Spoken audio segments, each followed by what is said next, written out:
اللہم صلی علی سیدنا وعلی آل سیدنا۔ تعویذ آگے چیزیں پڑھنا یہ شرک میں لی جاتی ہیں، ایسی چیزوں میں نہ جائیں۔ توکل خدا پہ، ادھر دھانگے باندھے رہتے ہیں، کھڑے باندھتے رہتے ہیں، ہاں پتہ نہیں کیا کیا کرتے رہتے ہیں، قبرستان میں جا کے بکرے ذبح کرتے ہیں،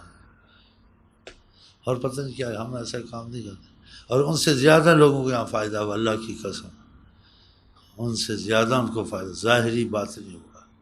سیدھا سادہ قرآن کا طریقہ، آقا جی کا طریقہ،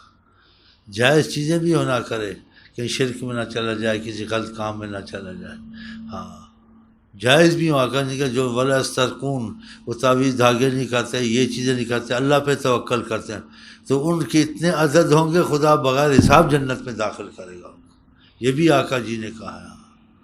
ہاں تو اتنا نہیں پڑھنا چاہیے تعویذ دھاگوں میں، تو ہمارا تعویذ دھاگے کے مسئلہ بس پڑھائی کے دان فائدہ ہوتا ہے، بعض کئی جگہ تعویذ دھاگے عرصہ دراز کیے فائدہ نہیں ہو، یہاں بس چند آیتوں سے فائدہ ہو گیا، تو پکا نمازی بن جا، تو تقوی اختیار کر، خدا رسول کو راضی کرنے والے کام کر، خدا خود ہی تیرے پر مہربان ہو جائے گا۔ ہاں تقوی میں بڑا اثر ہوتا ہے نا، خدا کا خوف کرنا، تقوی کرنا، حلال کھانا، حرام سے بچنا، وہی چیزیں تو سکھاتے ہیں، نہ حلال نہ حرام نہ نماز روزہ، بس تعویذ لے جا، اس کو پوچھ تعویذ بھی لے جا، حرام کھاتا ہے، حلال کرتا ہے، نماز پڑھتا ہے نہیں پڑھتا ہے، ماں باپ کے ساتھ ظلم کرتا ہے، عورت کے ساتھ ظلم کرتا ہے، یہ چیزیں تو ہے نہیں، آپ کے پاس ہوتی پوچھتے نہیں، بس آ جاؤ تعویذ لے جاؤ، بس جاؤ اور جو مرضی کر، اگر خدا کے غضب کے کام کرتا ہے تعویذ کیا کریں گے اس کو؟